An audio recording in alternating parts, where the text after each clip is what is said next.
여러분은 야생에서 하이킹을 하며 캠프를 차릴 안전한 장소를 찾고 있습니다. 들리는 건 오직 발 밑에서 나뭇잎과 나뭇가지가 갈라지는 소리뿐이죠. 다람쥐 몇 마리가 저기 나무 위로 뛰어 올라가고 있어요. 하지만 갑자기 예상치 못한 일이 벌어져요. 나무 사이 먼 곳에 뭔가가 이상하게 보이는데 일종의 콘크리트 구조물 같아 보여요. 이상하네요. 이 시점에서 여러분은 숲속으로 최소 32km쯤 들어왔고 여러분이 알고 있는 한 근처에 도시나 마을은 없어요. 그래서 더 자세히 보기 위해 친구들과 함께 길을 떠나기로 해요. 하지만 가까이 다가갈수록 아무데로도 이어지지 않는 걸 알게 돼요. 말 그대로 아무것도 없는 곳에서 뭘 하고 있는 거죠? 그리고 아무데로도 이어지지 않아요. 여러분은 셜록 홈즈 모자를 쓰고 조사를 시작해요. 자, 이곳에 몇 년에 걸쳐 무너진 오래된 집이나 저택이 있었을 수 있어요. 그리고 남은 건 이 계단뿐일 수도 있고요. 하지만 이상하게도 이 기괴한 구조물을 둘러본 후 여러분은 패여도 어떠한 토대의 흔적도 없다는 걸 깨달아요. 마치 누군가가 케이크같이 집 계단을 잘라 여기에 떨어뜨려 놓은 것 같아요. 아무 이유도 없이 말이에요. 네. 여러분과 친구들은 별로 가까이 가고 싶어 하지 않아요. 뭔가가 잘못된 것 같아요. 이 이상한 구조물을 더 오래 볼수록 소름 끼치는 존재가 느껴져요. 뭔가가 여기서 가능한 한 빨리 떠나야 한다는 걸 알리고 있어요. 이상하게 들리겠지만 생뚱맞은 계단의 발견, 숲에서의 터무니없는 발견들은 놀라울 정도로 흔해요. 어떤 것들은 나무로 만들어졌고 어떤 것은 벽돌이나 돌로 만들어졌어요. 어떤 건 오래돼 보이는 반면 다른 것들은 어제 완성된 것처럼 보여요. 이 모든 것의 공통점은 아무데도 이어지지 않으며 모두 아주 신비로운 장소에서 발견됐다는 거예요. 가장 유명한 것들 중 하나는 뉴햄프셔의 체스터필드에 있어요. 숲 한가운데 돌로 만들어진 반원형 아치에 중세풍 긴 계단이 있어요. 마담 앙뚜아네트 쉐리의 성의 일부인 걸로 여겨지고 있어요. 그녀는 파리에서 유명한 가수였어요. 이 성은 약 100년 전으로 거슬러 올라가는데 나중에 1962년에 다시 발견됐어요. 이번에는 계단밖에 없었어요. 또 다른 신비한 고대 계단은 9000년 전으로 거슬러 올라가요. 이탈리아의 한 숲에 있는데요. 꼭대기에 있는 작은 단으로 이어지는 일련의 계단 같아 보여요. 왜 아무데로도 이어지지 않는 걸 만드는데 많은 노력을 기울인 걸까요? 몇몇 전문가들은 그게 일종의 의식용 탑이라고 생각하지만 그 사람들도 모르는 건 마찬가지예요. 인도양에는 인도양 지오이드 로우라는 이상현상이 있어요. 세계에서 가장 큰 일그러진 자연 중력을 만들어내죠. 중광물 퇴적물, 많은 해구들, 그리고 마그마 포켓이 이 지역의 자기장을 방해해요. 지구의 중력은 지구 주변의 다양한 장소에서 변해요. 이걸로 연구원들은 패턴을 찾고 표면 아래에서 무슨 일이 일어나고 있는지 알아낼 수 있습니다. 더 높은 중력장은 일반적으로 아래에 밀도 높은 물질이 있는 걸 의미하며 반대도 마찬가지예요. 일부 과학자들은 이 이상현상이 지각으로 올라오려는 지구의 멘틀이 움푹 패인 곳일 수 있다고 믿고 있어요. 니하우 섬은 사실 오늘날의 발전의 결실을 거부해요. 현지인들은 도보나 자전거로만 다니기 때문에 차가 보이지 않아요. 주민들의 다리가 튼튼한 것도 당연해요. 그들은 수돗물, 인터넷 또는 상점 없이도 번창해요. 섬 전체에 있는 유일한 학교는 보조 발전기가 있는 태양에너지로 작동해요. 그리고 놀라운 건 미국에서 태양열로 움직이는 유일한 학교라는 거예요. 이 섬의 거주자로서 지역 주민들은 영주권자들이 준수해야 할 몇 가지 기본 규칙을 설명해 줍니다. 만약 이 규칙들을 어기면 쫓겨날 수 있어요. 이제 방콕에서 멀지 않은 태국 북동부에는 7,500만 년 된 암석층이 있습니다. 이 바위들은 고래 3마리가 함께 헤엄치고 있는 것처럼 보여요. 자연이 만든 이 아름다운 디자인은 3마리 고래 바위로 알려지게 됐어요. 수백만 년 전에 이 지역은 사막이었어요. 하지만 땅이 변했죠. 점차적으로 지각판의 움직임과 침식에 의해 사암이 산산조각 났어요. 그런 식으로 이 화려한 대형들이 만들어졌어요. 만약 3마리 고래 바위 주변의 산책로를 탐험하기로 결정했다면 그곳에서 폭포와 풍부한 동식물을 발견할 수 있을 거예요. 야말과 가이단 반도에 위치한 이 넓은 구덩이는 2014년에 발견되었습니다. 계속 변하고 진화하는 것 같아요. 구덩이는 점점 넓어지고 사람들은 더 자주 그곳을 찾아요. 물론 어떻게 나타났는지에 대한 이론은 많아요. 운석 충돌에서부터 다른 문명의 활동에 이르기까지 의견들은 많죠. 하지만 제일 일반적인 설명은 지구의 영구 동토층이 녹기 시작한 후 메탄가스가 물 분자에 반응하기 시작했다는 거예요. 이게 얼음을 통해 터지는 메탄 거품을 야기했을 거예요.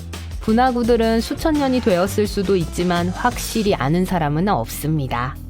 뉴멕시코주 타오스라는 작은 마을로 운전해 가고 있습니다. 지역 주민의 2%가 매일 이상한 윙윙거리는 소리를 들어요. 어떤 거주자들은 이 소리가 다른 은하계에서 온 손님들이 사용하는 기술과 어떤 연관이 있다고 믿고 있어요. 또 마을에 불길한 뭔가가 살고 있다는 이론도 있고요. 타오스는 저주받았다고들 하죠. 사악한 영혼이나 혼령이 조상들이 과거의 한 일로 사람들을 벌주고 있다고요. 과학자들은 아직도 이 소리의 본질을 설명할 수 없어요. 어떤 이론은 그 장소의 특이한 음향 때문에 발생한다고 하는 반면 다른 사람들은 윙윙거리는 소리는 환각이라고 해요. 어떤 사람들은 모두가 뭔가에 대해 이야기를 하고 마음이 실제로는 존재하지 않는 소리에 대한 환상을 만들어내서 그걸 듣는다고도 하고요. 이 소리가 모두에게 똑같지도 않아요. 어떤 사람들에겐 낮은 웅성거림이고 다른 사람들에겐 윙윙거리는 소리에 가까워요. 하지만 이상한 소리를 들을 수 있는 곳은 이곳만이 아니에요. 더 험이라고 불리는 소리는 전 세계 사람들이 들었다고 주장하고 있어요. 스코틀랜드의 작은 마을에 사는 몇몇 사람들은 그게 낮고 두꺼운 웅웅거리는 소리라고 묘사했습니다. 반면 플로리다의 일부 주민들도 비슷한 소리를 들었어요. 이 현상이 언제 나타났는지 정확히 알 수는 없지만 언론이 이 현상에 대해 처음으로 이야기하기 시작한 건 1970년대 영국에서였어요. 또 거의 200년은 거슬러 올라가는 신비한 윙윙거리는 소리에 대한 기록도 있어요. 일부 추정에 따르면 지구상의 약 2%의 사람들만이 웅웅거리는 소리를 들을 수 있다고 해요. 그 사람들의 귀가 저주파의 파동을 감지할 수 있거나 완전 다른 이유일 수도 있고요. 아마 흥얼거리는 사람이 노래의 가사를 모르기 때문에 웅웅거리는 소리를 듣는 걸 수도 있어요. 네, 이 농담도 200년짜리예요. 인도네시아의 한 화산은 밝은 푸른 용암을 내뿜고 파란색과 보라색 불꽃을 만들어내요. 이 현상은 화산이 세계에서 가장 높은 수준의 유황을 지니고 있기 때문에 발생해요. 또 악취로도 근처에 있다는 걸 알 수 있어요. 하지만 주제에 벗어난 이야기네요. 그리고 황산가스가 타는 듯한 뜨거운 공기와 상호작용하고 녹은 용암에 의해 불이 붙을 때 파랗게 변해요. 또 이 분화구 안에는 세계에서 가장 큰 산성호수가 있어요. 네, 냄새가 정말 심해요. 수중의 강과 호수가 염수연못이라고 불리는 데는 이유가 있어요. 높은 염분이 주변의 바닷물보다 그 안에 있는 물을 더 밀도 있게 만들어요. 그래서 강과 호수를 형성하면서 바닥으로 가라앉는 거예요. 이것에는 파도도 있어요. 이 파도들은 때때로 물가에 부딪힐 수 있습니다. 잠수함을 타고 그곳으로 내려가면 염수 연못 수면에 쉽게 떠다닐 거예요. 하지만 잠수함 없이 그런 호수에서 수영하는 건 너무 위험해요. 유독한 메탄과 황화수소를 너무 많이 함유하고 있거든요. 네, 전 이것도 패스할래요. 하지만 여러분은 하고 싶은 대로 하세요.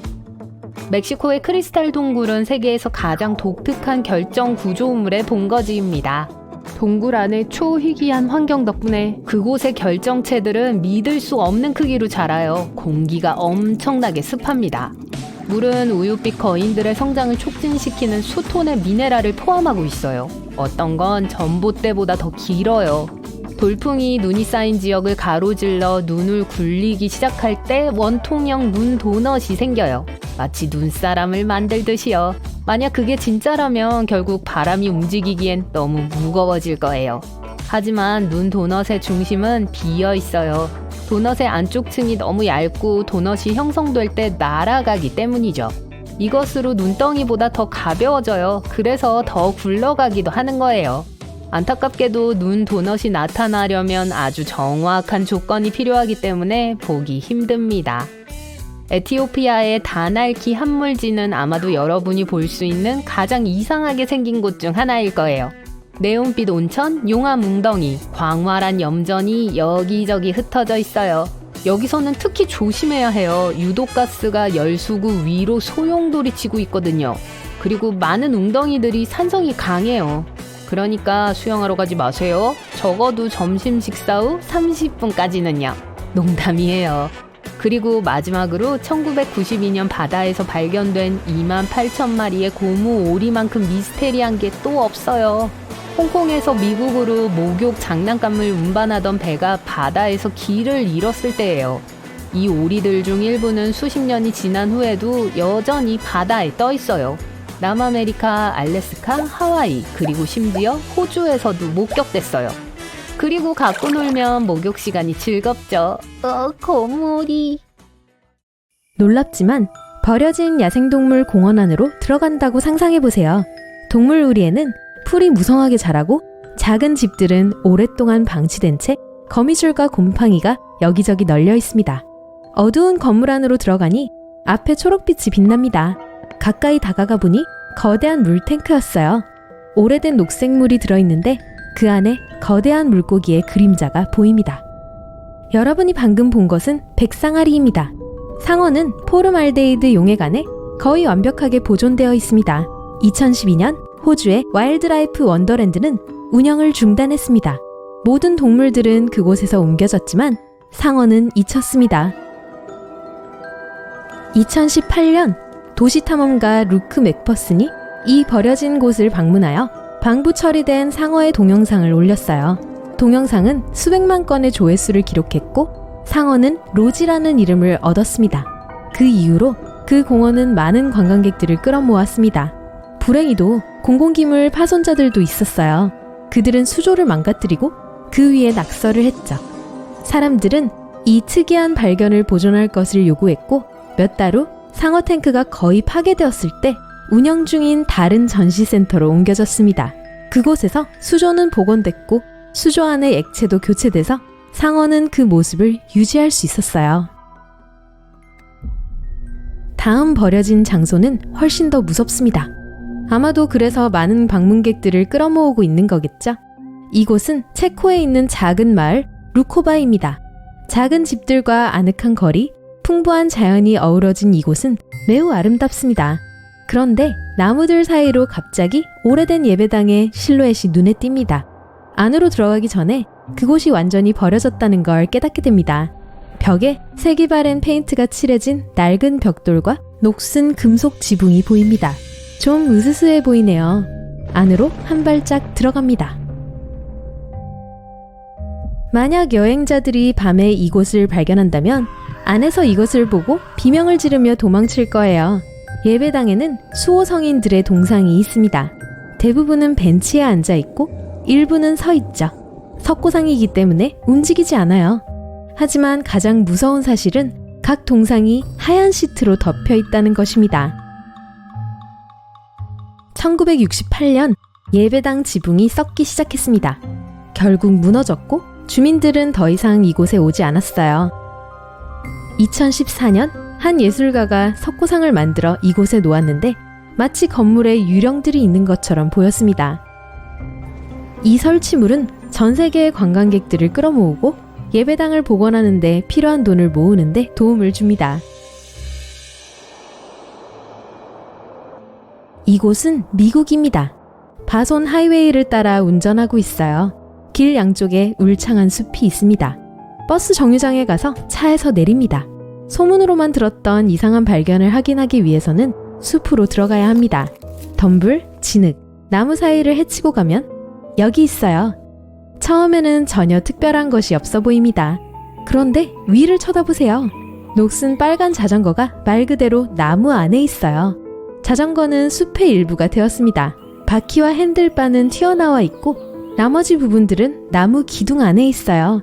1954년 이 지역의 한 소년이 자전거를 선물로 받았습니다. 그런데 선물이 마음에 들지 않았어요. 타이어는 매우 얇고 단단했고 핸들바는 마치 세발 자전거처럼 보였거든요.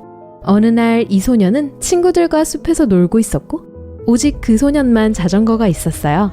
모두들 집에 가기 시작했을 때 소년은 그저 자전거를 나무 옆에 두고 갔습니다. 나무는 계속해서 자랐고 자전거는 나무의 일부가 되었습니다. 춥고 어두운 곳을 떠나서 바로 남캘리포니아 사막의 중심부로 가볼게요. 햇볕이 매우 뜨겁고 주위에는 아무도 없습니다. 모래, 마른 덤불, 그리고 멀리 산이 보일 뿐이에요. 몇 시간이 지났어요.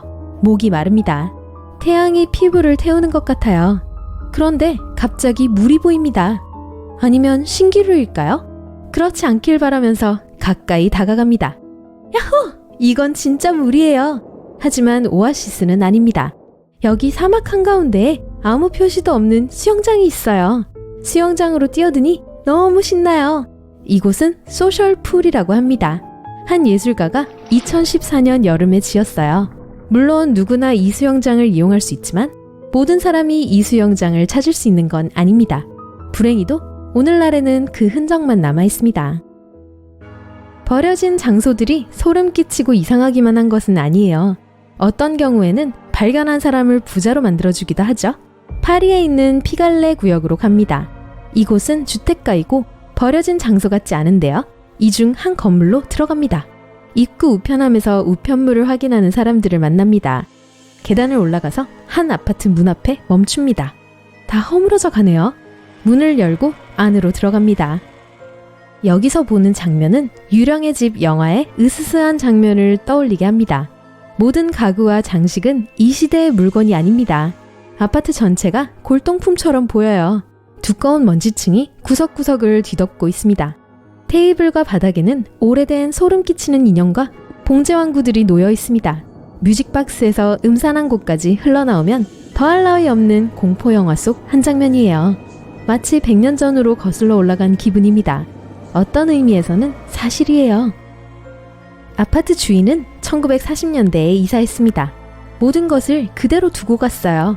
아파트는 70년 동안 손대지 않은 채 방치되었습니다. 2010년 아파트 주인의 재산 평가가 시작되면서 발견되었어요. 집주인은 다른 곳에 살았고 아파트에 대해 아무에게도 말하지 않았습니다. 감정가들이 아파트에 들어왔을 때 이탈리아 화가 지오반니 볼디니의 그림을 발견했습니다. 화가가 19세기에 그린 그림이었어요. 이 그림은 약 30억 원에 팔렸습니다. 이제 우리는 나미비아에 있는 또 다른 사막으로 갑니다.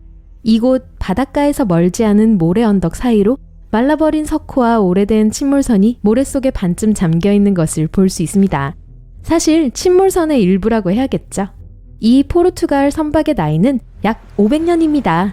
원래 1533년에 리스본에서 출발했는데 나미비아 다이아몬드 광산 도시 근처에서 사라졌습니다. 잔해 사이를 걷다 보면 당시 선박의 부품들을 발견할 수 있는데 가장 흥미로운 것은 금화가 든 상자입니다. 이 귀중한 보물을 포함한 전체 선박의 가치는 약 140억 원이 넘을 것으로 추정됩니다. 이 잔해는 2008년에 지질학자들에 의해 발견되었지만 모든 것이 공개된 것은 8년 후였습니다. 이제 여러분은 뉴욕의 거리를 걷고 있어요. 쓰레기통이 있는 어둡고 인적이 드문 골목길을 지납니다. 캔버스 하나가 쓰레기통에 튀어나온 것이 보입니다. 꺼내보니 그림이네요. 이미지가 별로 선명하지는 않지만 아름다워요. 여러분은 그 예술품이 쓰레기통에 있을 수는 없다고 생각하고 집으로 가져갑니다. 그 후 4년 동안 이 그림에 대해 뭔가 알아내려고 노력합니다.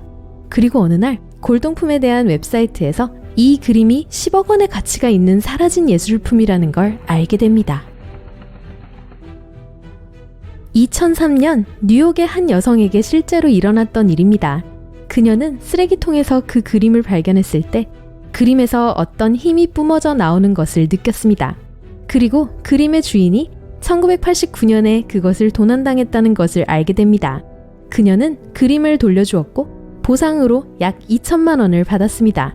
트레스 페르소나제스라고 불리는 이 그림은 1970년 멕시코 예술가 루피노 타마요가 그렸습니다. 한 수집가가 아내를 위한 선물로 이 예술작품을 샀습니다. 하지만 몇 년 후 이 그림은 부부가 새 집으로 이사하는 동안 도난당했습니다.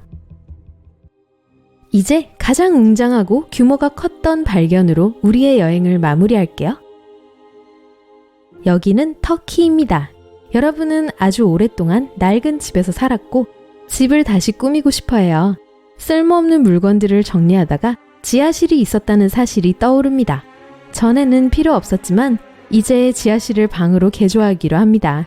벽을 하나 허물었더니 지하로 통하는 터널이 있어요. 흥분한 여러분은 안으로 들어가고 터널이 단지 비밀의 방으로 이어지는 것이 아니라는 걸 알게 됩니다. 거대한 지하 도시로 이어지는 거였어요. 1963년 터키의 한 남자가 지하 18층까지 내려가는 고대 도시를 발견했습니다. 약 2만 명의 주민, 가축, 그리고 식량을 수용할 수 있는 도시였어요. 단순한 미로 터널이 아니에요. 거기에는 예배당, 학교, 마구간, 부엌, 그리고 다른 문명의 흔적들이 있습니다. 이 도시는 약 1000년 전 비잔틴 시대에 세워졌습니다. 아마도 자연재해와 전쟁의 피난처로 지어졌을 거예요. 하지만 가장 멋진 사실은 이것이 유일한 지하도시가 아니라는 점입니다. 수 킬로미터에 걸쳐 뻗어 있는 다른 터널과 연결되어 있어요. 중동으로 가볼게요. 여기에는 큰 사막이 있는데 완전 깜깜해요. 한 군데만 빼고요. 밝은 주황색 빛으로 빛나는 큰 원인 다바자 분화구예요. 그리고 이건 거대한 가스 버너예요. 몇 년 전 지질학자들은 이곳에서 가스를 발견했고 채굴하기 시작했어요. 하지만 발굴하던 중 지하의 빈 공간을 발견했어요. 그 공간이 무너졌고 분화구를 형성했죠. 축구장 반 정도의 넓이에 5층짜리 건물만큼 깊었어요. 분화구의 갈라진 틈에서 가스가 나오기 시작했어요.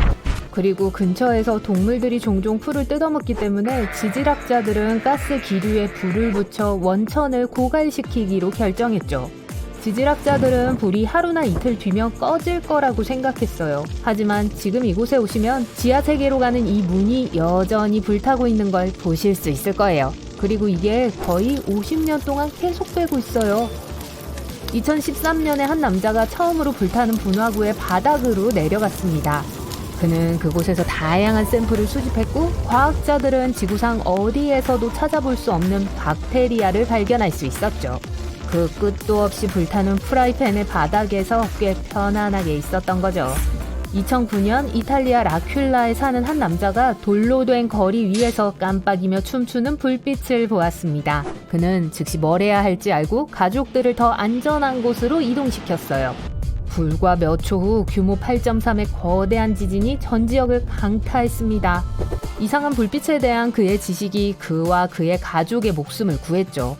그럼 그 불가사의한 경고들은 무엇이었을까요? 수세기 동안 사람들은 그 빛을 다른 세상의 것으로 해석했어요. 과학계는 그걸 잘못된 기억이나 마인드 트릭 또는 순수한 상상력으로 여기며 진지하게 받아들이지 않았어요. 감시 카메라와 스마트폰의 도입으로 증거의 양이 엄청나게 증가했어요. 이제 그 연관성이 분명해졌습니다. 불빛이 나타나면 지진이 일어납니다.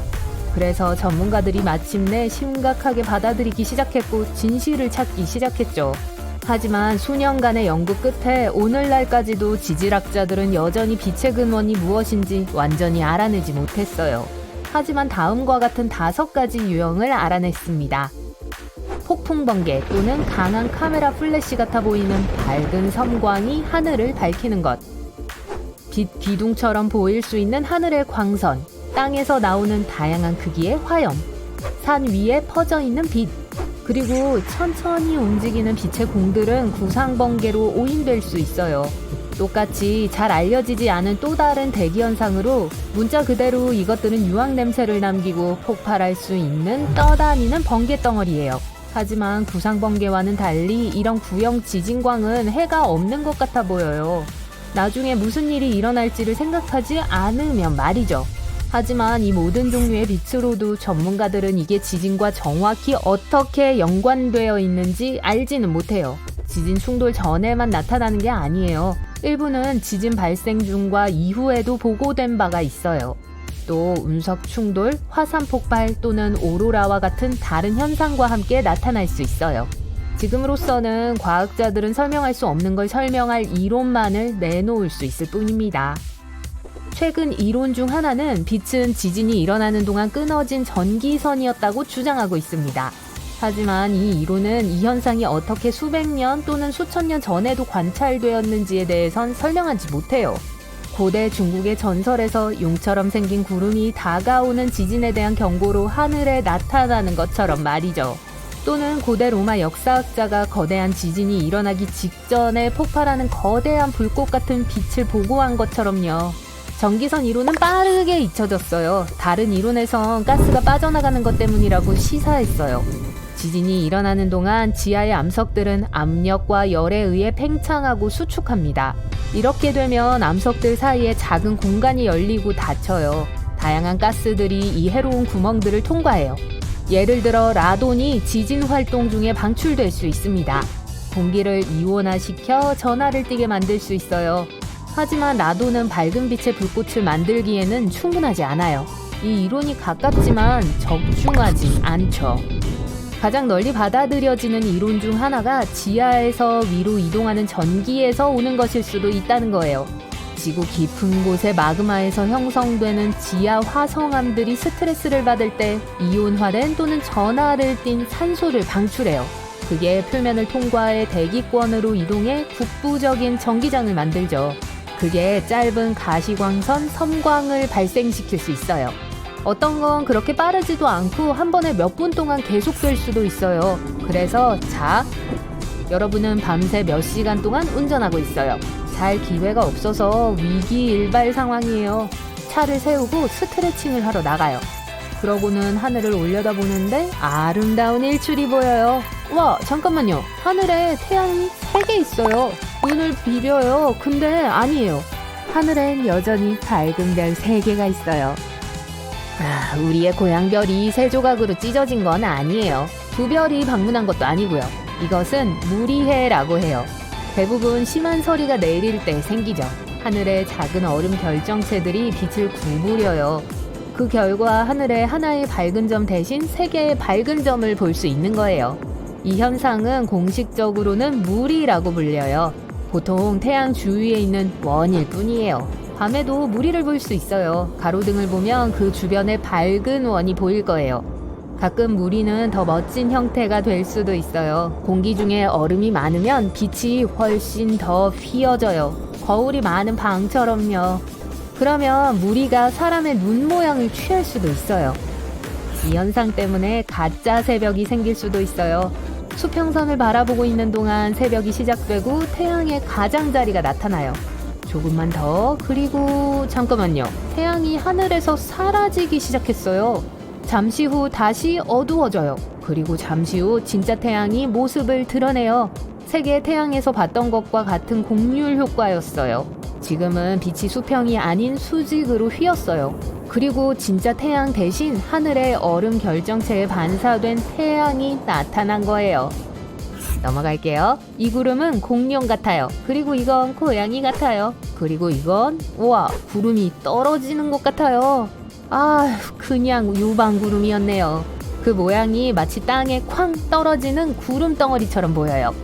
그런 일은 생기지 않겠지만 어쨌든 은신처를 찾는 게 좋을 거예요. 이런 구름은 심한 뇌우가 올 징조예요. 이런 구름을 만들기 위해서는 위에는 얼음이 있는 습한 공기가 많이 필요하고 밑에는 건조한 공기가 필요해요. 그런 다음 이 층들 사이에 수직으로 흐르는 공기 흐름이 나타나죠. 그리고 이 기류가 구름을 인간의 뇌 모양으로 만들어요. 이 거대한 구름은 도시 전체를 덮는 돔 같아 보여요. 사실 바로 그런 일이 생겨요. 거대한 구름이 넓은 지역을 덮고 그 위로 폭우가 쏟아져요. 가끔 구름의 앞부분은 이 사진처럼 이상한 모양을 해요. 여러 개의 거대한 스파게티 구름 같아 보이죠? 아니면 거대한 구름 지렁이요. 이 현상은 호주에서 종종 볼 수 있으며 모닝 글로리라고 불려요. 이건 강한 바람이 구름의 양쪽 부분을 휘게 해서 생겨나는 거예요. 그러고 나서 거대한 공기 반죽이 두꺼운 조각으로 쪼개져요. 그리고 가끔 하늘에 새로 만들어진 구름을 볼 수 있어요. 우와, 저 구름은 빠르게 움직이고 모양을 바꾸네요. 투명해졌다가 다시 더 짙어지고 어두워져요. 새들이 무슨 춤이나 공연에 관련된 걸 하고 있는 것처럼 보여요. 하지만 새들은 아름다움이나 아래에 모인 관중들을 위해 그걸 하고 있는 게 아니에요. 보호를 위해 하고 있는 거예요. 새들이 그런 구름으로 모여 있으면 맹금류를 위협할 수 있어요. 독수리나 매는 수많은 새들 중에서 하나의 목표물을 고르는데 어려움을 겪을 거예요. 그리고 서로 감싸며 빠르게 움직여요. 물고기들도 같은 방법으로 떼지어 옹기종기 모여 있어요. 그런 구름은 배고픈 포식자를 놀라게 할지도 몰라요. 선글라스를 챙겨서 가볼까요? 이 현상은 약 40분 동안 지속돼요. 이 구름들은 가끔 밤에 달 주위로 으스스한 고리를 만들어내는 구름들과 같아요. 자연은 다양하게 다른 방식으로 재난의 초기 징후를 보내요. J자 모양의 나무는 산사태가 오고 있다는 뜻이에요. 땅이 천천히 움직이기 때문에 나무들이 이처럼 셀카를 찍고 싶은 모양으로 자라요. 초인적인 힘을 갖고 있지 않다면 평평한 곳을 찾고 나무 근처에 가는 건 피하도록 하세요. 또 다른 신비로운 현상은 사막에서 볼 수 있어요. 모래폭포요. 바람이 많은 모래를 협곡의 가장자리로 가져다 두면 떨어지기 시작해요. 이제 이 효과를 100배 증폭시키면 사우디아라비아의 모래폭포가 돼요. 진짜 나이아가라 폭포 같죠? 다만 물은 한 방울도 없어요. 현지인들은 이 현상이 곧 닥칠 모래폭풍을 경고해준다고 해요. 여러분, 이거 보세요. 작은 아파트에 살아도 괜찮다면 엄밀히 말해 에펠탑에서 살 수도 있어요. 구스타브 에펠은 건축물 맨 꼭대기에 자기만을 위한 개인 아파트가 있는 걸 특징으로 탑을 디자인했어요. 필요한 모든 가구들이 있는 채로 아주 깔끔하게 정리해서 남겨뒀죠. 요즘 그 아파트에는 에펠과 그만큼 유명한 친구인 토마스 에디슨 2명의 마네킹이 살아요. 탑 꼭대기까지 가는 티켓을 구매하는 관광객들은 아파트의 모습을 살짝 볼 수 있을 거예요. 트라팔가 광장을 지나가다 보면 가로등 기둥 아래에 런던에서 가장 작은 경찰서가 숨어 있어서 분명 못 보고 지나치게 될 거예요. 1926년에 이곳에 배치된 이유는 경찰관들이 공공집회에 가까이 있을 수 있도록 하기 위해서였어요. 그곳에서 꽤 많이 일어났었거든요. 어떤 사람들은 심지어 런던 경찰국 직통 전화선도 있었다고 했어요. 지금은 청소실로 사용되고 있기 때문에 대걸레를 제외하고는 별로 볼 게 없어요. 뉴욕에서 가장 바쁜 역 중 하나인 그랜드 센트럴역에는 여행객을 위한 숨은 멋진 액티비티가 있어요. 아넥스라는 비밀 공간에 테니스 코트가 있죠. 이곳은 옛날에 녹음실에서 미술관에 이르기까지 다양한 것들이 주최되곤 했었어요. 하지만 요즘은 벤더빌트 테니스 클럽으로 알려져 일반인들도 방문할 수 있어요. 에펠씨와 마찬가지로 프로듀서 사무엘 라이오넬 록시 록사펠은 뉴욕시의 라디오시티 뮤직홀에 자기만을 위한 숨은 아파트를 디자인했어요. 지금은 록시 스위트라고 불리는 이 아파트를 아르데코 스타일로 꾸며달라고 요청했었죠. 금박으로 덮인 6m 높이의 천장과 바닥에서 천장까지 고급 청 커튼이 있는 벽이 특징이에요. 요즘은 라디오시티 공연자들과 VIP 손님들만이 그곳을 방문할 수 있어요. 임대도 가능하겠지만 가격이 아주 비싸대요. 로마의 가장 잘 알려진 상징인 콜로세움은 지하에 비밀 터널이 있어요. 옛날에 고대 로마인들은 사자, 호랑이, 코끼리, 곰과 같은 야생동물들을 가두어 검투사와의 싸움과 다양한 종류의 오락에 사용하기 위해 이 통로들을 사용했죠. 콜로세움의 배관 시스템과 함께 2010년부터 방문객들에게 개방됐어요. 식수대와 화장실까지 갖춘 당시로서는 상당히 기술적인 발전이었어요. 이런 비밀 터널의 개장을 비판하는 사람들이 있었어요. 그들은 방문객들의 엄청난 통행량을 고려할 때 건물의 구조에 영향을 미칠 수도 있다고 믿었거든요. 엠파이어 스테이트 빌딩에는 102층이 있다고 하지만 그건 사실이 아니에요. 사실 비밀 103층이 있어요.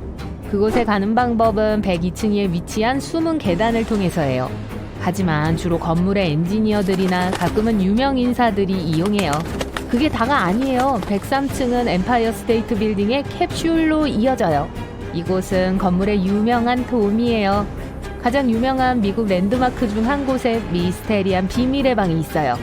현재의 기록이 사실이라면 러시모어 산에 있는 에이브럼 링컨의 머리 뒤에 비밀의 방이 있어요. 독립선언서와 헌법과 같은 미국 역사와 관련된 유물과 문서를 보관하기 위한 거였어요. 이제 이 중요한 문서들이 다른 곳에 보관되어 있다는 건 모두가 아는 사실이고 러시모어 산에 있는 방은 오늘날까지도 대중들이 접근할 수 없어요. 공원 경비원들을 위한 비디오 게임방 같은 건지도 몰라요. 아님 말고요. 기원전 2550년에서 2490년 사이에 완성된 기자의 피라미드는 고대 세계 7대 불가사의 중 마지막 남은 유적이에요. 이집트 제4왕조 파라오 쿠프를 위한 휴식처로 건설된 이것은 대화랑 왕의 방, 여왕의 방이 있는 걸로 알려져 있어요. 하지만 최근 여기서 비밀의 방이 발견된 만큼 그게 다가 아니었던 거죠. 제 머리처럼 빅보이드라고 불리는 이 거대한 공간은 거의 30m나 돼요. 공간의 주요 목적은 여전히 논란의 여지가 있지만 일부 고고학자들은 거대한 구조물을 짓기 위한 내부 경사로로 사용되었을 거라고 믿고 있어요. 신데렐라 성은 플로리다 올랜도에 있는 디즈니 월드의 주요 명소로 매직 킹덤이라는 구역에 있습니다. 신데렐라 스위트라고 불리는 숨은 방이 있어요. 이 스위트룸은 원래 월트 디즈니와 가족을 위한 거였어요. 그는 1966년에 세상을 떠났고 완성된 걸 보지 못했죠. 마침내 2006년에 완성되었고 그 이후로 디즈니가 초대한 방문객들에게만 제한된 횟수로 개방되었어요. 숨은 역이 그랜드 센트럴역에만 있는 게 아니에요. 이탈리아에는 이탈리아에서 두 번째로 큰 기차역인 밀라노 중앙역이 있어요. 32만 명 이상의 승객들이 매일 이 벽을 지나가지만 그중 대부분은 왕실 대기실로 설계된 세련된 공간인 왕실 별관으로 이어지는 역의 벽 옆에 닫혀있는 문을 눈치채지 못해요. 별관은 호화로운 가구, 대리석 스타일의 모든 게 왕실 조각으로 장식되어 있고 2개의 층으로 나누어진 2개의 큰 홀이 특징이에요. 심지어 자유의 여신상에도 숨은 방이 있어요. 어디 있는지 맞춰보세요. 동상의 횃불 속에 있어요. 안타깝게도 1916년에 완전히 폐쇄된 이후로 일반인들에겐 출입이 금지됐어요. 사람들이 파노라마 뷰의 라이브 스트리밍을 즐길 수 있게 2011년 이곳에 카메라가 설치됐습니다. 로마의 다빈치 공항에 위치한 레오나르도 다빈치의 동상은 1960년에 처음 공개됐어요. 이게 최근에 수리됐죠. 이 과정에서 작업자들 중 한 명이 불가사의한 걸 발견했어요. 조각상 중간 어딘가 약 9m 높이의 작은 구멍이 있었어요. 조심스럽게 열자 안에서 2개의 양피지가 발견되었어요. 고전 라틴어로 쓰여진 첫 번째 문서에는 현재 공항이 있는 지역의 역사가 적혀 있었어요. 다른 하나에는 동상의 개관식에 참석한 사람들의 명단이 있었죠. 워싱턴 DC에 있는 미국 대법원에는 사무원, 비번 경찰관, 그리고 다른 대법원 직원들이 농구를 할 수 있는 비밀 스포츠 시설이 있어요. 건물 꼭대기층에 위치한 코트는 이 땅에서 제일 높은 코트라고 불려요. 잠시 드리블 좀 할게요. 디즈니랜드의 클럽 33은 캘리포니아 애너하임에 있는 테마파크의 뉴 올리언스 스퀘어 구역에 있어요. 이 전용 클럽은 단 500명의 회원이 있으며 1967년에 개장되었어요. 유명 인사들, 정치인들, 후원자들을 접대할 목적이었죠. 장식들은 월트 디즈니와 그의 아내가 제공한 것들이에요. 이곳의 서비스는 비싸요. 회원들은 클럽에 가입하기 위해 3천만 원을 지불해야 하고 나중에는 1,500만 원에서 3천만 원 사이의 연회비를 지불해야 해요. 클럽 입구는 33이라는 숫자가 새겨진 금판 하나가 출입구 뒤에 숨어 있어 놓치기 쉽습니다. 2014년에 클럽은 새 단장을 했어요. 입구를 훨씬 더 비밀스러운 곳으로 옮겼지만 사람들은 원래 위치에서 옛 입구를 볼 수 있어요. 뉴욕시 공공도서관에도 숨은 아파트가 있어요. 직원들과 그 가족들은 공공도서관 위에 위치한 숨은 방에 머무를 수 있어요. 요즘은 벽장이나 빈방이 대부분이긴 해요. 하지만 그중 일부는 일반인들이 이용할 수 있어요. 워싱턴 하이츠 지점의 54억짜리 아파트 개조 프로젝트처럼 말이죠. 낡고 먼지가 많은 348제곱미터의 공간을 청소년 전용 공간과 성인 교육 프로그램용 공간까지 갖춘 기술센터로 탈바꿈시켰어요. 멋지네요. 1912년 4월 10일 RMS 타이타닉은 영국에서 출항했어요. 하지만 이건 보통 선박이 진수한 게 아니었어요. 타이타닉은 그 당시에 만들어졌던 가장 큰 여객선이었어요. 길이가 269m로 거의 축구장 3개 크기였죠. 그리고 선체에서 굴뚝 꼭대기까지 쟀을 때 배는 53.3m의 놀라운 높이였어요. 17층 건물 높이였죠. 절대 가라앉지 않는 배로 여겨졌고 3,000명의 일꾼들이 배를 건조하는데 거의 3년이 걸렸어요. 하지만 첫 항해를 시작한 지 불과 4일 만인 오후 11시 40분에 배는 빙산과 충돌해 대서양 물결 아래로 사라졌어요. 여객선이 침몰하는데 2시간 40분밖에 걸리지 않았어요. 그리고 탑승한 2,200명 이상의 승객과 승무원 중 706명만이 살아남았죠. 난파선은 차가운 대서양 물속에서 많은 비밀을 숨긴 채 다음 73년 동안 행방불명 상태로 남겨졌어요. 그리고 평생을 바다 탐험에 헌신했던 사람의 공이 아니었다면 그 거대한 배는 훨씬 더 오랫동안 실종된 채로 남아있었을지도 몰라요. 그 사람은 바로 로버트 발라드였어요. 어렸을 때 발라드는 바다에 심취해 있었어요. 이 매력은 그가 겨우 12살이었을 때 시작됐어요. 그때가 줄 베른의 공상과학 소설 해저 이말리를 각색한 영화를 보았을 때였죠. 영화는 젊은이의 상상력을 불러일으킬 수 있는 모든 걸 갖고 있었어요. 모험과 이상한 생물로부터 노틸러스라고 불리는 강력한 수중 이동체까지 말이죠. 이것은 여러분이 가고 싶은 세계에 어디든 갈 수 있어요. 그 순간부터 발라드는 미래엔 더 이상 마른 땅 위에서의 삶은 존재하지 않았죠. 23살이 되었을 때 그는 심해 잠수대 그룹에 배정되었어요. 거기서 그는 해저를 탐색하는 기술을 개발하는 걸 도왔어요. 그의 가장 큰 업적은 엘빈을 만든 거예요. 이것은 세 사람을 태울 수 있는 작고 조종하기 쉬운 잠수함이었어요.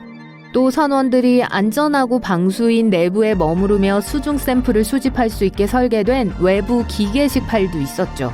엘빈 잠수함은 다양한 임무에 유용하단 걸 증명했어요.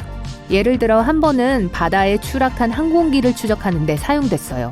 하지만 이 배는 1년의 좌절을 겪었어요. 한 번은 황새치에게 공격당해 잠수함이 다시 빠르게 떠올라야 했죠. 여전히 잠수함의 외피에 박힌 황새치는 그날 저녁 만찬이 되었어요.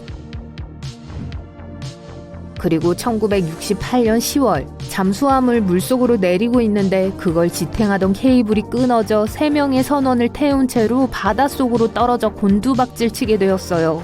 또 작은 배가 여전히 열려 있었기 때문에 바로 물로 가득 차 빠르게 가라앉기 시작했죠. 다행히도 선원들은 탈출에 성공했지만 엘빈은 사라지고 말았어요. 악천후로 배를 되찾고자 했던 시도는 여러 번 방해를 받았어요. 그 다음 해가 되어서야 마침내 표면으로 올라왔죠. 이윽고 엘빈은 개선되었어요. 선체는 티타늄으로 강화되어 더 높은 수심 등급을 받아 해양 탐사에 보다 적합하게 되었죠. 이 특수 잠수함은 발라드의 100번 이상의 탐험에 많은 도움이 될 거예요. 이 남자는 대서양의 대서양 중앙해령이라고 불리는 수중산맥을 탐험한 최초의 사람 중 한 명이었어요. 그리고 70년대 후반에 갈라파고스 단층에서 열 분출구를 발견했을 때 그는 또 화학 합성의 과정을 발견하고 기록하는 데 도움을 주었죠. 이것은 박테리아에 의한 음식 에너지의 복잡한 화학적 합성이에요. 하지만 그의 가장 큰 발견은 이후에 이루어졌어요. 발라드는 자신이 타이타닉 광신자였던 적이 없다고 주장했어요. 하지만 그는 다른 탐험가들이 시도하고 실패한 걸 본 후에 결국 그 배를 찾는 것에 집착하게 되었죠. 그는 이렇게 말했어요. 타이타닉은 분명 그 당시 큰 에베레스트 산과 같았어요. 많은 사람들이 시도했어요. 제가 생각했을 때 성공을 했거나 성공했어야 한 것들이 사실은 실패했어요. 발라드는 1973년이라는 이른 시기부터 배를 찾는 것에 대해 생각하기 시작했어요. 그리고 4년 후 실제 시도를 했죠. 그는 카메라와 음파 탐지기가 장착된 해저 굴착선인 심해 해난 구조선 시브로프를 사용했어요.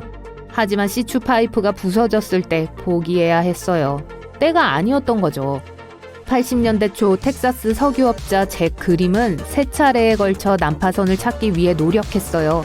한 번은 그림이 실제로 타이타닉 위를 지나갔지만 장비가 그걸 감지하는데 실패했어요. 우린 이런 걸 굉장한 불운이라고 하죠. 발라드는 때를 기다리고 있었어요. 계획이 필요했죠. 그리고 도움도요. 첫 번째 쟁점은 대서양 바닥으로 내려가는 거였어요. 그가 여지껏 가장 멀리 내려간 건 6,096m였어요. 그리고 그 여행은 3시간이 걸렸어요. 여기에 다시 올라가는 시간을 빼고 말이죠. 발라드는 바다의 압력을 견디기 위해 이미 티타늄 선체로 강화된 엘비노를 사용할 수 있다는 걸 알고 있었어요. 하지만 실제로 자기 자신이 내려가지 않아도 되는 뭔가가 필요했어요. 조종사가 없는 원격 조종 잠수함이 이상적이었죠. 하지만 우선 그걸 하나 만들어야 했어요. 그는 프로젝트에 자금을 제공해 주기를 바라면서 당국과 접촉했어요. 그리고 관계자들은 타이타닉에 관심이 없었지만 기꺼이 도와주기로 했어요. 하지만 문제가 있었어요. 발라드는 먼저 1960년대 대서양 바닥에 가라앉은 2대의 잠수함인 트레셔와 스콜피오노를 추적하는 데 집중해야 했어요.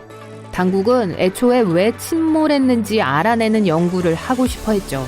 또 그걸 회수할 수 있는지 또는 회저에 놔두는 게 안전한지도요. 이 임무를 성공적으로 완수하고 나서야 비로소 타이타닉을 찾는데 남은 계약 기간을 자유롭게 쓸 수 있었어요. 자금 조달에 대한 다른 선택권이 없었기 때문에 발라드는 이 제안을 받아들였어요. 일을 시작했어요. 우선 그는 2개의 새 장치를 만들었어요. 아르고는 조종사가 없는 심해 견인 비디오 카메라 썰매였어요. 이것은 그 위에 장착된 일련의 카메라로 사진을 찍고 영상을 녹화하도록 설계되었어요. 6,100m 깊이에서 작동할 수 있었고 해저의 거진 98%를 탐사할 수 있었어요. 아르고는 원래 배에 묶여 있어야 했어요. 배가 움직이면 아르고가 뒤에서 끌려 해저 바로 위에 떠 있게 되는 거죠. 그러면 카메라가 이미지를 표면으로 전송하게 되어 있었죠. 2번째 장치는 제이슨 주니어라고 불리는 작은 로봇 차량이었어요. 이것도 원격으로 조종되어서 엘빈과 같이 잠수함 안에 있는 승무원들이 수중 물체에 더 가까이 다가가서 사진을 찍을 수 있게 해주었어요. 발라드는 이제 준비가 되었어요.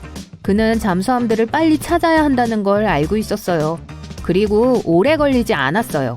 다행히도 수색은 비교적 간단했기 때문에 12일의 여유를 갖고 의무를 다할 수 있었어요. 타이타닉을 찾는데 주력할 수 있는 거의 2주일이라는 시간과 함께 그는 바다 탐험을 시작했어요. 그는 아르고를 해저로 끌어당기며 극에 수집한 이미지를 검토하면서 캐나다 뉴펀들랜드 근처로 수색을 집중했어요. 그리고 아무 수확이 없던 며칠 후에 마침내 리벳으로 고정된 선체 판과 보일러를 발견했어요. 이걸까요? 다음날 배에 거대한 뱃머리가 드러났어요. 1985년 9월 1일 발라드와 그의 동료 선원들은 마침내 악명 높은 배를 발견했다는 걸 알게 되었어요. 그 발견으로 만감이 교차했죠. 발라드는 타이타닉의 마지막 안식처를 처음 발견한 것에 흥분했어요. 하지만 또 배가 침몰했을 때 고통받았을 사람들에 대한 슬픔에 압도되었죠. 다음 4일 동안 선원들은 난파선을 탐사했어요. 빙산이 처음 발견되었을 망대를 찾았어요. 게다가 거대한 배가 침몰하기 직전에 어떻게 두동강이 났는지에 대한 증거가 마침내 드러났죠. 배의 양쪽이 모두 발견되었어요. 가구와 식기가 있었어요. 그리고 슬프게도 안전지대로 가지 못한 사람들의 가죽 신발 몇 켤레가 해저에 널려 있었어요. 발라드는 다른 사람들이 실패했던 곳에서 성공을 했고 순식간에 전 세계적인 유명 인사가 되었어요. 여러분은 타이타닉을 찾은 것이 한 사람의 성공으로 충분하다고 생각할 거예요. 하지만 발라드의 생각은 달랐어요. 2019년 그는 다른 미스테리를 푸는데 도전했어요. 에밀리아 이어하트의 실종이죠. 이어하트는 전 세계를 비행한 최초의 여성이 되려고 시도했었어요. 안타깝게도 그녀는 1937년 태평양 어딘가에서 실종됐어요. 그녀와 비행기는 발견되지 못했어요. 발라드는 타이타닉 발견의 행운이 에어하트가 추락한 곳을 찾는데 도움이 되기를 바랬죠. 하지만 그의 탐험은 아무것도 찾지 못하고 실패했어요. 그리고 로버트 발라드가 다른 누구보다 더 많은 난파선을 발견했지만 이것은 빙산의 일각에 불과했어요. 바다에는 300만 개 이상의 난파선이 있을 걸로 추정되고 발라드는 그중 100개만을 찾았죠. 이제 70대 후반인 그는 젊은이들이 바다와 그 많은 미스테리를 탐험하는 일을 계속하도록 격려하고 싶어 해요. 1989년 그는 초등학생들이 과학, 기술, 공학, 수학을 추구하도록 영감을 주기 위해 제이슨 러닝 프로젝트를 시작했어요. 또 줄베른의 소설에 나오는 잠수함의 이름을 딴 EV 노틸러스라고 불리는 자신만의 연구용 선박도 갖고 있어요. 그의 경력에 영감을 준 이야기에 대한 딱 맞는 찬사죠.